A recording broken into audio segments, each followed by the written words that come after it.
Future Hacker Life Path Future. Olá pessoal, bem-vindo ao Future Hacker. Meu nome é André Chaves e temos aqui mais uma convidada muito especial, que é a Flávia Ávila. Ela é fundadora e CEO da eBehavior Lab, economista e mestre em economia comportamental pelo CEDEX na Inglaterra, né? Que na verdade é o Centre of Decision Research and Experimental Economics na Inglaterra. Ela também tem mais de 15 anos de experiência em estudos experimentais sobre comportamento humano, usando experimentos de laboratório, online e campo.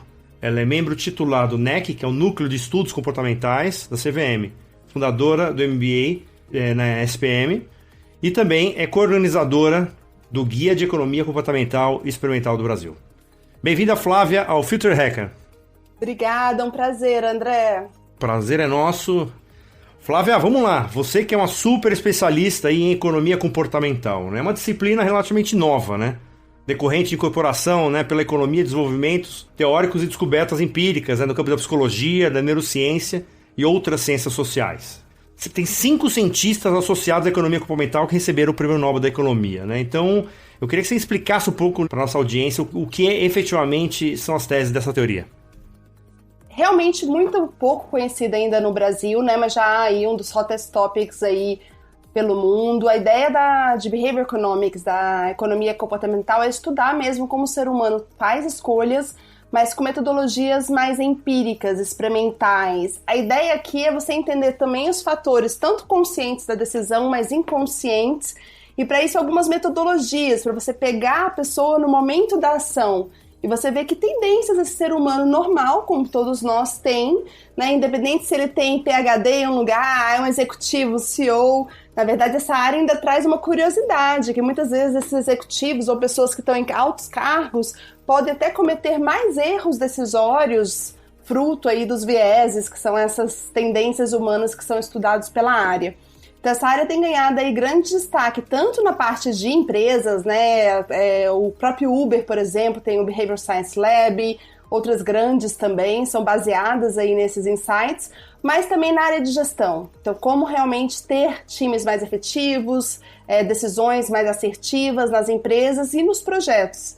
Você que trabalha, né, assim, adoro o Future Hacker, vocês que estão lidando com isso sabem tanto de projetos que falham. Tem tudo para dar certo, tá? Tudo ok, todo mundo na vibe, investimento, pessoas extremamente qualificadas ali tomando a decisão, mas às vezes por um conhecimento que não é falado ali naquela mesa, naquele projeto, um projeto já estava fadado a falhar e por uma questão humana, mesmo a tendência de ou falar demais ou falar demais, aquele projeto aí acaba fracassando, sendo que ele poderia ter sido evitado.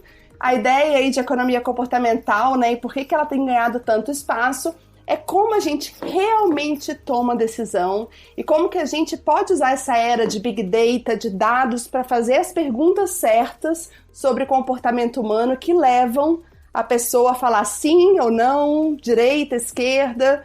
Então, a gente tem uma sobrecarga de informação, muitos dados, muita informação e muitas vezes uma dificuldade gigante aí de saber perguntar realmente o que está afetando esse consumidor, esse colaborador. Inclusive, quando você fala dos cases, né, na verdade eu acho que a gente cresce, a gente evolui muito mais com os anti-cases do que com os cases, né? Porque o case a pessoa conta como ela quer, ela tira as partes que não lhe interessam. O anti-case é aquilo, é o mais real possível, né? Que é onde a gente extrai aí os aprendizados. É engraçado, tem até eu não lembro direito, tem um evento que, se eu não me engano, em Israel, eu não sei onde, que chama FailCon, né? Que é exatamente as pessoas mostram tudo que deu errado, né? E é maravilhoso, né? Quer dizer, e efetivamente acho que é onde sai um aprendizado. Agora, indo diretamente para o tema aqui, o Flávia, eu estava lendo aqui sobre o assunto, né? E tem uma publicação, a The Atlantic, né? Uma publicação renomada aí, que ela publicou um artigo criticando um pouco o fato de alguns economistas se recusarem a dar uma importância, um papel maior para a economia comportamental nos cursos introdutórios de economia. Qual é a razão para isso? Quer dizer, existe um pouco os mais tradicionais, eles não consideram isso que faz parte da disciplina ou ainda é muito novo? O que pega aí na falta aí desses economistas de colocar isso na pauta dos cursos introdutórios? Então, essa área desafia a economia tradicional, né? Então, imagina aí, se a gente está falando de tendências humanas, uma pessoa que está cuidando de uma área anos e anos, estudando aquilo, que tem grandes vantagens, na verdade. A ideia não é substituir a economia comportamental pela economia tradicional, mas é muito difícil lidar com isso. Isso ainda é mais forte no Brasil, apesar de estar aumentando, mas lá fora, na verdade, a gente já consegue ver uma mudança drástica aí no US, né, nos Estados Unidos, no UK, ou seja, normalmente todos os cursos aí de introdução à economia já começam muito com essa área, inclusive para testar as decisões, para depois você estudar um pouco desse comportamento. Então, sim, foi um grande problema, então eu comecei nessa área mais forte em 2013, né, ou seja, eu fiz o mestrado em 2011, voltei em 2013, eu não tinha noção da dimensão e nem muito menos que eu estaria aqui hoje, e aí naquela época ainda era muito difícil você ver, no Brasil ninguém nem sabia o que era.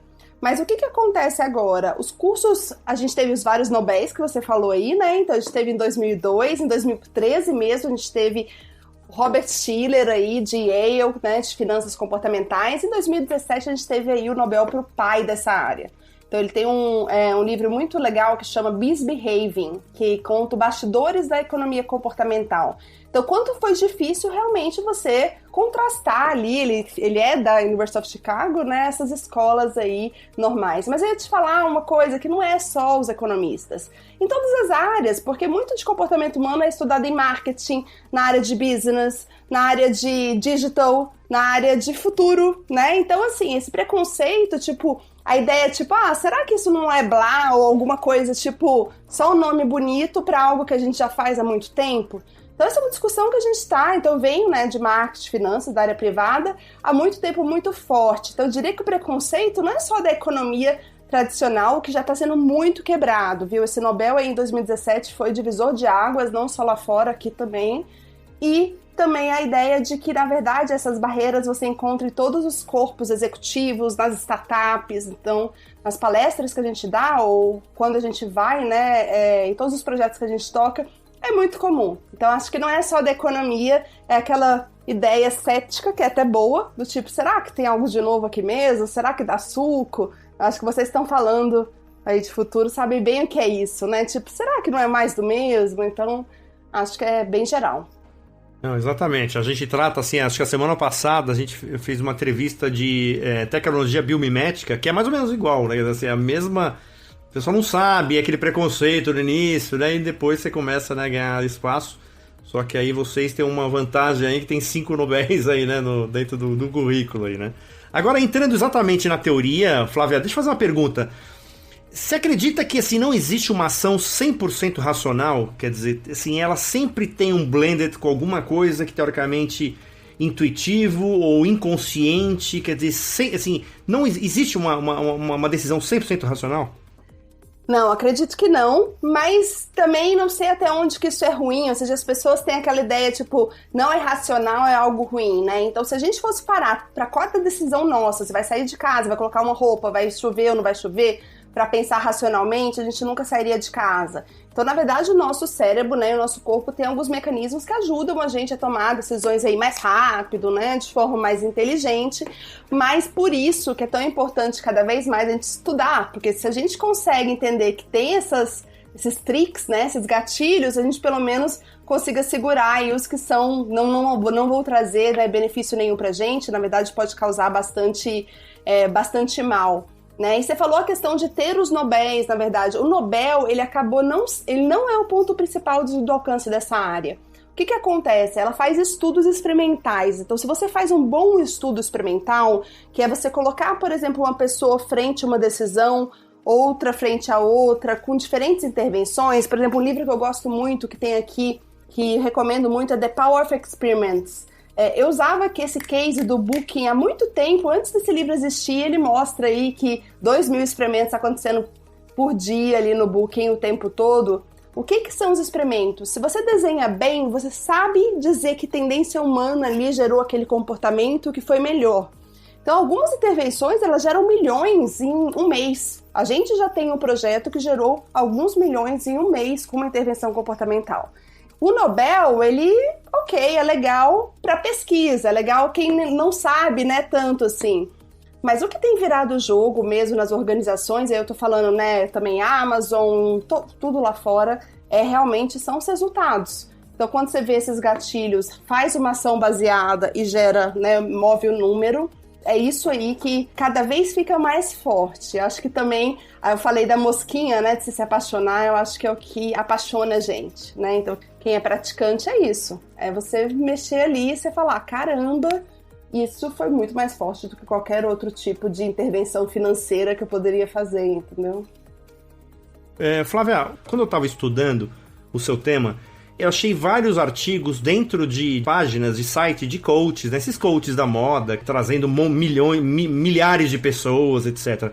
Eu queria saber um pouco a forma como é que é utilizada, se isso, óbvio, ajuda ou atrapalha um pouco, né, a seriedade mesmo do tema, quando ela é usada de forma meio manipuladora, assim. O que você acha disso?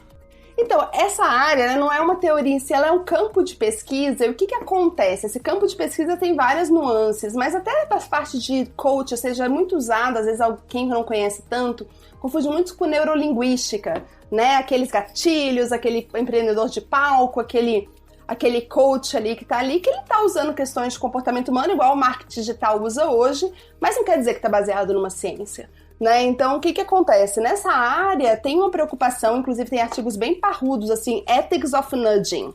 E o que é nudge? Nudge é um hottest topics hoje, assim, em qualquer lugar que você procurar, e não tem tradução para português, então pouca gente conhece. O que é o nudge? O nudge é um empurrãozinho para uma decisão. É você fazer uma determinada ação no ambiente que a pessoa diretamente vai fazer um comportamento muito mais forte do que se você desse um incentivo financeiro ou direto para ela. Vou dar um exemplo do como não fazer. Você falou da parte ética, né? O Uber saiu em todas as mídias alguns anos atrás, tipo, o Uber mostra como não usar a economia comportamental e os truques psicológicos sendo usados aí com os próprios motoristas. E aí os motoristas, o que acontece? São vários artigos, a pessoa consegue ler na Harvard Business Review, no Washington Post.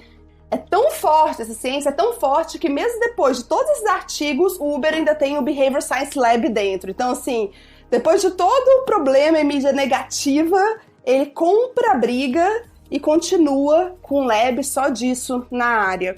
E o ponto que é realmente delicado, ético, é que eles usavam esses gatilhos, por exemplo, até a parte mais de gamification, e um conceito que é muito comum nessa área, que é a aversão à perda, que é a pessoa ela tem muito medo de perder, e mesmo que ela veja você ganhando, não é a mesma reação que ela tem quando ela tá perdendo o mesmo valor. Então, por exemplo, um bônus. Se você dá R$2.000 de bônus para a pessoa, se ela não fizer o que você quer, você tira.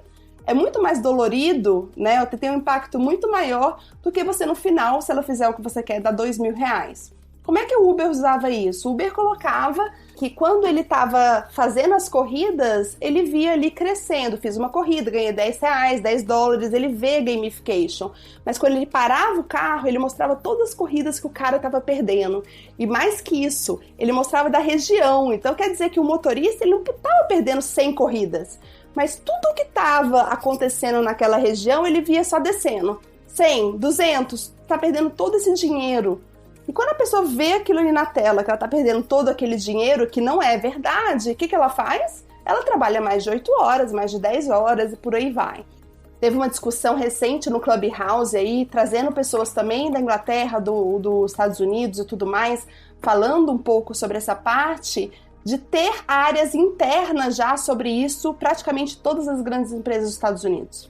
Então, ali a gente tinha especialistas e eu me senti um pouco, né, trazendo um pouco a América Latina e Brasil, mas você via ali que, tipo, essa discussão nem existia. Então, provavelmente todas as empresas que a gente pensa hoje, aí elas já têm áreas voltadas para Behavioral Science, Behavior Economics. Isso se traduz também, por exemplo, recentemente saiu o relatório de Megatrends da Ernst Young, né, EY. E lá tá como uma das megatrends mesmo, e como é muito forte nessa parte aí de como você, na verdade, driblar esse mundo, né? Então, acho que ainda tem muito a agregar, toda a relação, futuro, tecnologia e tudo, mas eu acho que já é usado muito com a gente. Então, se a gente pensar naquele documentário também de redes, né, Dilema das Redes, muito dos nudges, esses truques estão sendo usados ali, tem muita base, alguns ali, inclusive, são conhecidos como especialistas nessa área.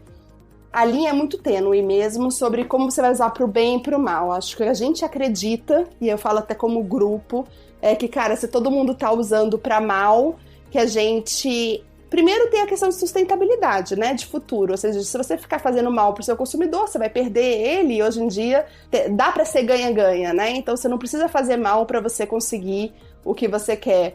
E eu acho que a gente tem aí, como cientista comportamental, como economista comportamental e como área aí, bastante subsídio para ajudar as pessoas a tomarem melhores decisões. O benefício fica maior. Agora, se a gente deixa esse conhecimento só nas grandes empresas, né, e digitais e manipulação, eu acho que a gente sabe que, né, a gente está fadado aí a ficar pior ainda, né? Então, acho que é esse o nosso objetivo aí, de mostrar que tá no nosso dia a dia, não tem nada de loucura, mas que uma decisão pequena é tipo gota no oceano, né? Tipo, vai fazendo efeito aí e pode criar um problema sério. Perfeito. Eu vou para uma última questão, só para aproveitar um pouco o gancho aí. Por exemplo, essa área, ela entra debaixo de uma área de ESG, pelo menos para uma empresa? Ou ela tem uma área específica disso? Na verdade, é uma área que ela é tão particular, de como ela pode estar tanto na área de recursos humanos, de training, por exemplo. O Google at Work tem uma área de debiasing, né? Todos os funcionários têm que fazer um workshop de Behavior Economics, de debiasing, para estar ali na empresa, é requisito básico. Então, ela pode estar tanto HR, com relação a consumidor, com relação às áreas de inovações diretas. Então, por exemplo, a gente, como em Behavior Lab, normalmente a gente, inclusive, gosta de entrar pela área de inovação numa empresa.